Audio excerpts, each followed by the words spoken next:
का।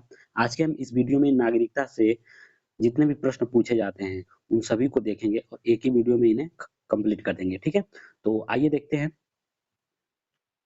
देखिए, नागरिकता, इसको ध्यान दीजिएगा। ये जो नागरिकता है ना, भाग 2 में, ठीक है? हम नागरिकता का अध्ययन करेंगे, ठीक है? और करते हैं, ठीक है? किसमें? भाग 2 में। अब यहाँ पे देखिएगा अनुच्छेद 5 से लेकर के, यहाँ पे छूट गया, अनुच्छेद 5 से लेकर के 11 तक, ठीक है? किसका अध्ययन किया जाता है? नागरिकता का हम अध्ययन करते हैं। समझ में आ गया? तो कोई पूछ देगा कि किस भाग में अध्ययन करते हैं, तो भाग 2 में। और अनुच्छेद कितना से कितना तक, यानी 5 से लेकर के और 11 तक, ठीक है? और इसके पहले वाले वीडियो में हम क्या देखे थे? इसके पहले वाले वीडियो में हम राज्य एवं संघ एवं राज्य राज्य के बारे में हम लोग पढ़े थे, ठीक है? तो अगर आप वो वीडियो नहीं देखे तो उसको जरूर देखें, फिर उसके बाद ये वीडियो को देखें, ठीक है? तो आइए देखते हैं। देखिए, यहाँ पे लिखा गया है कि भारत में एकल नागरिकता है। कौन सी नागरिकता है भारत में? एकल नागरिकता। एकल नागरिकता का अर्थ क्या होता है? यहाँ पे देखिए कि कोई भी व्यक्ति सिर्फ भारत का नागरिक होगा, किसी राज्य का नहीं। यानी कि एकल नागरिकता का मतलब ये कह रहा है कि कोई कोई भी व्यक्ति हो, वो केवल किसका नागरिक होगा? भारत का नागरिक होगा। वो राज्य का नहीं होगा, ठीक है? किसी राज्य का नहीं होगा, केवल भारत का नागरिक होगा। इसीलिए क्या बोला गया है कि एकल नागरिक उसको मतलब हम बोलते हैं, ठीक है? अब देखिए, अमेरिका में दोहरी नागरिकता है। अमेरिका में दोहरी नागरिकता है। तो आपको समझ में आ गया होगा कि एकल नागरिकता और दोहरी नागरिकता क्या होती है। एकल नागरिकता वो होती है जो व्यक्ति को जो नागरिकता प्राप्त है, वो केवल भारत के नाम से जानेंगे, ठीक है? और दोहरी नागरिकता में हम केंद्र के नाम से और राज्य के नाम से, जो कि कहाँ पे प्राप्त है? ये अमेरिका में, ठीक है? अमेरिका में। तो यहाँ पे देखिए, अमेरिका में दोहरी नागरिकता है। कौन सी नागरिकता है? दोहरी नागरिकता। आइए देखिए आगे। वर्तमान समय में प्रत्येक देश में 2 प्रकार के नागरिकता होते हैं। समझ में आ गया? कितने प्रकार के? 2 प्रकार के। अब देखिए कौन-कौन से? उस देश के मूल नागरिक पहला, और उस देखिए विदेशी नागरिक दूसरा, ठीक है? यानी कि जो उस देश में, मान लीजिए भारत है, तो भारत में जो रह रहे हैं लोग, ठीक है?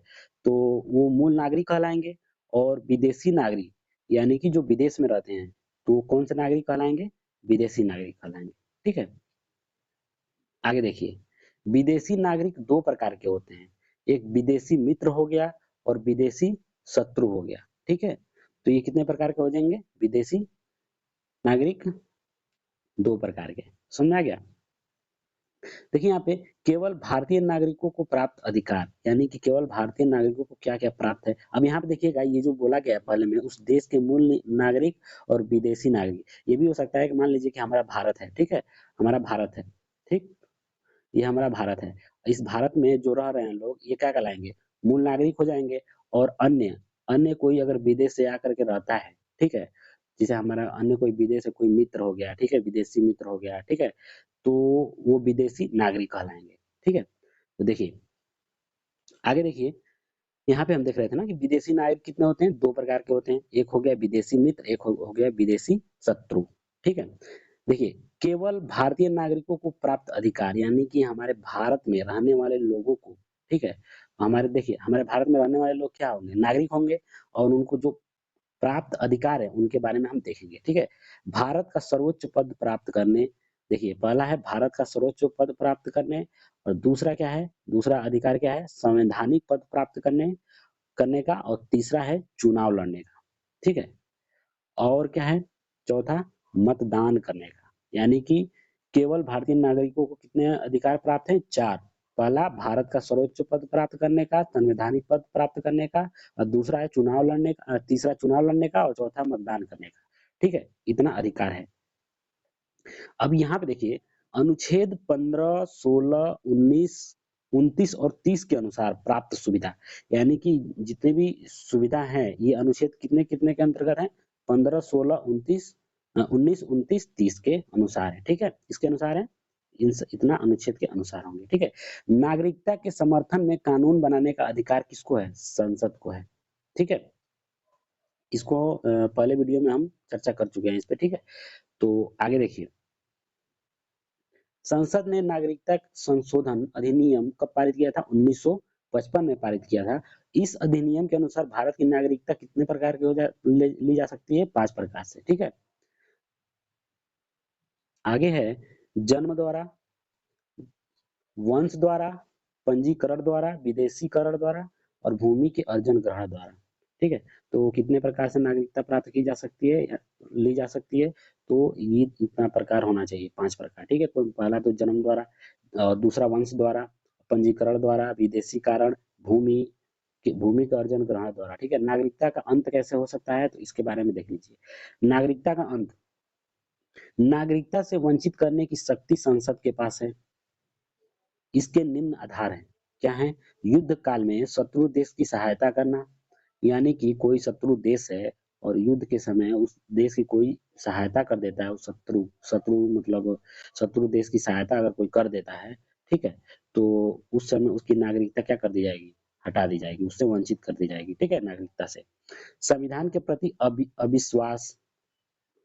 तीसरा है स्वेच्छा से भारत की नागरिकता छोड़ देना, यानी अपनी इच्छा से भारत की नागरिकता छोड़ देने पर भी ये नागरिकता से वंचित हो जाते हैं। ठीक है, अगला देखिए, किसी दूसरे देश की नागरिकता ग्रहण कर लेना, यानी कि अगर आप किसी दूसरे देश की नागरिकता ग्रहण कर लेते हैं तो आपको नागरिकता से वंचित कर दी जाएगी। ठीक है, बिना सूचना दिए लगातार 7 वर्षों से भारत से बाहर रहना, यानी कि अगर बिना सूचना दिए अगर आप भारत से बाहर रहते हैं, वो भी कितने वर्ष तक?